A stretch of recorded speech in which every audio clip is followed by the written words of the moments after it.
Halo Sobat Syair Asmara. Kita jumpa lagi untuk melanjutkan cerita sebelumnya dari kisah 1001 malam, di malam ke-13.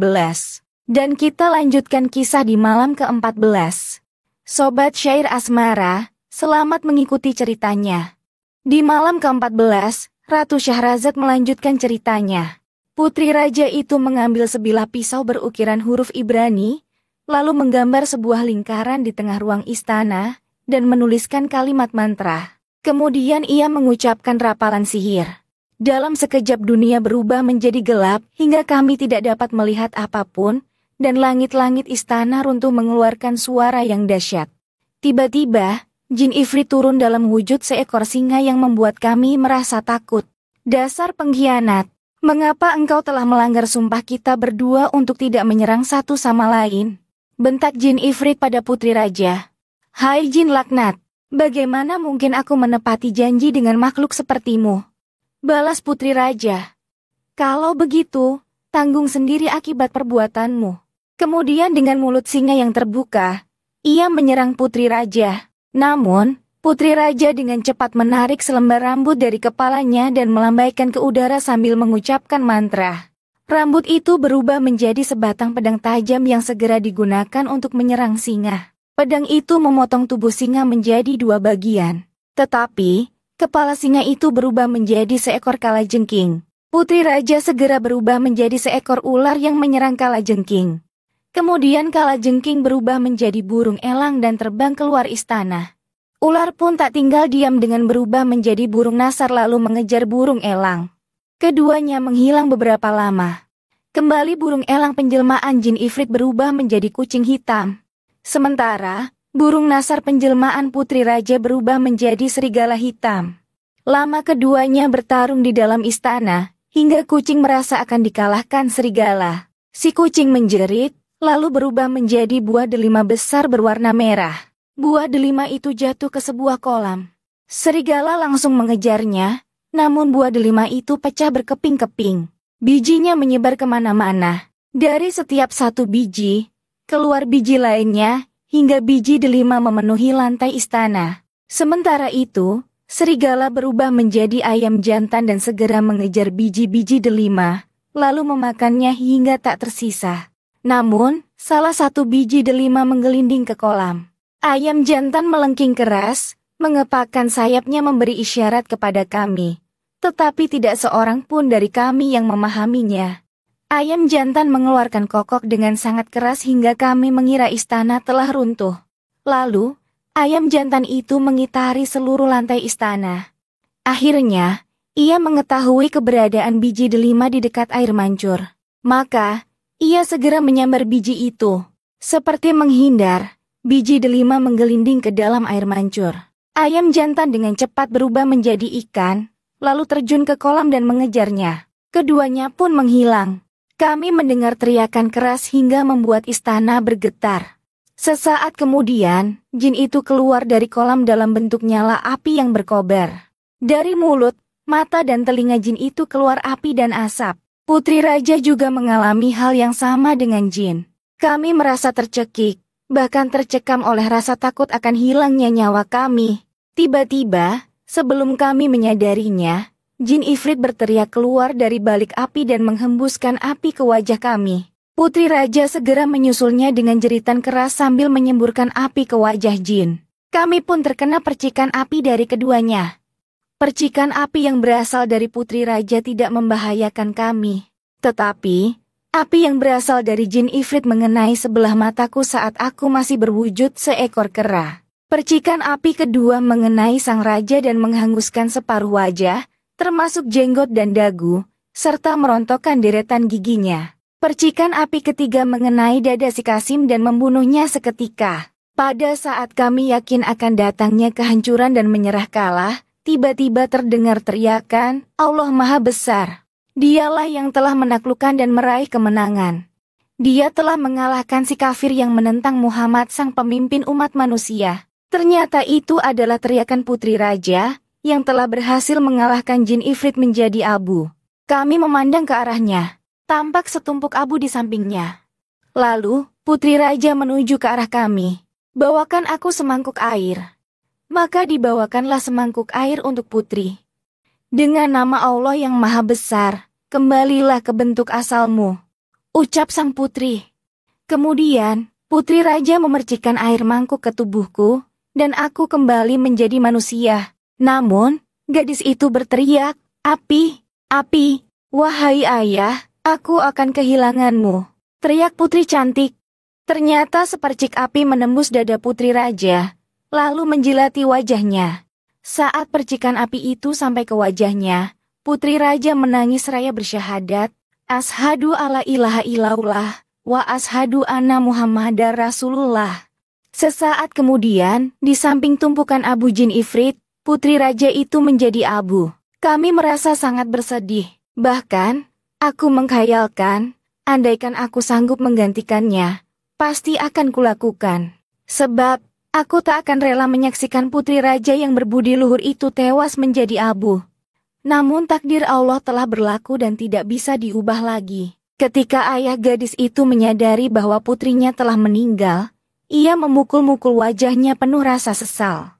Aku pun melakukan hal yang sama. Para bangsawan serta para pelayan masuk dan terkejut melihat dua tumpukan asap, apalagi melihat sang raja yang tampak dalam keadaan sangat berduka. Para bangsawan dan pelayan mengerumuni sang raja yang telah pingsan. Ketika sadar kembali, ia menceritakan kepada mereka tentang bencana yang menimpa putrinya. Maka, kesedihan mereka semakin bertambah.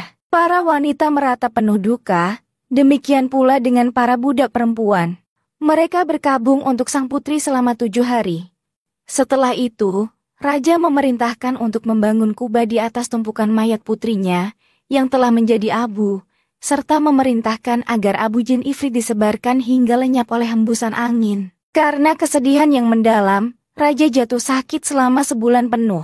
Setelah raja sembuh, aku dipanggilnya untuk menghadap. "Anak muda, kami telah menikmati kehidupan yang menyenangkan, dijauhkan dari segala kemalangan hidup dunia, hingga engkau datang dengan wajahmu yang hitam. Andai saja kami tidak pernah melihatmu, namun takdir berkehendak lain. Kami bahkan harus membayar kebebasanmu dengan kebinasaan kami. Aku telah kehilangan putri kesayanganku yang sebanding dengan 100 laki-laki. Wajahku terbakar, gigiku hilang. Seorang pelayanku mati terkena api jin ifrit, sementara engkau tidak sampai binasa. Rupanya takdir baik sedang berlaku untukmu, dan takdir buruk sedang berlaku kepada kami. Segala puji bagi Allah karena putriku telah berhasil membebaskanmu, meskipun harus mencelakakan dirinya sendiri. Kini aku ingin agar engkau meninggalkan kota kami dan pergilah dengan damai," ucap raja ketika aku menghadap kepadanya. Aku tertunduk mendengar keluhannya. Mendengar ucapan sang raja, aku memohon diri dari hadapannya. Aku masih tidak percaya bahwa aku telah bebas dari sihir. Aku bersyukur kepada Allah yang telah memberikan keselamatan kepadaku. Sebelum meninggalkan kota, aku mencukur jenggot serta alis mata. Kemudian, berangkat meninggalkan kota raja dengan rasa cemas dan sedih. Kemudian, aku berjalan melewati berbagai wilayah dan banyak negeri. Tujuanku adalah untuk sampai di Baghdad, dan berharap akan menemukan seseorang yang dapat membantuku menghadap Amirul Muminin untuk menceritakan segala kemalangan yang menimpaku. Aku tiba di kota Baghdad pada malam itu, dan bertemu dengan orang ini yang sedang berdiri dalam keadaan bingung. Kami bersalaman dan berbincang-bincang. Tak lama kemudian, datanglah seorang lagi yang segera bergabung dengan kami. Ketika malam tiba, kami bertiga meneruskan perjalanan.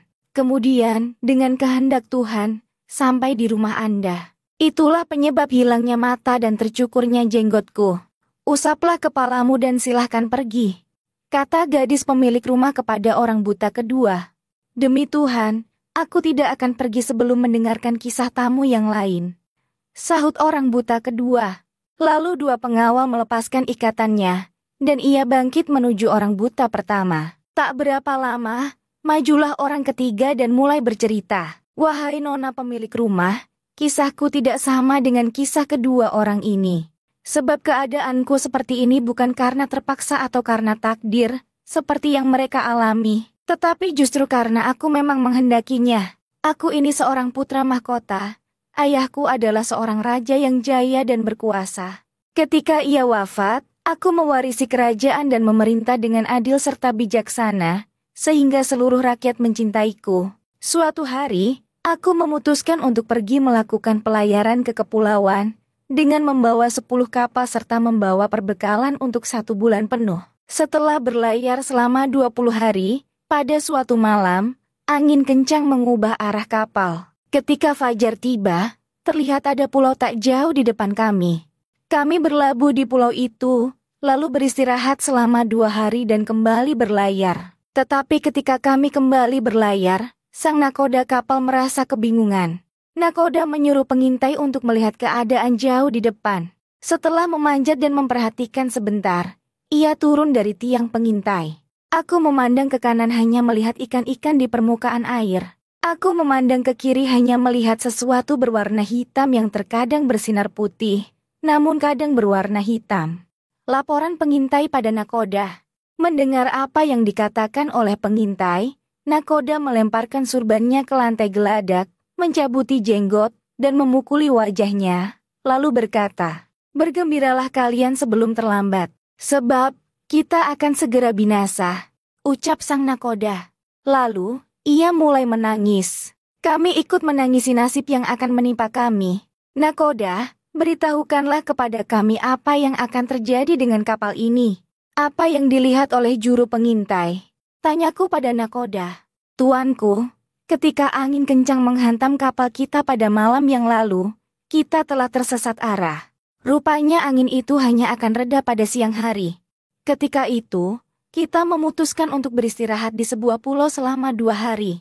Saat malam hari, kita melakukan perjalanan, namun kita tetap tersesat jalan. Kini kompas tidak dapat digunakan," jawab si nakoda. "Besok pagi, kita akan menghantam gunung batu hitam yang dikenal sebagai batu magnet.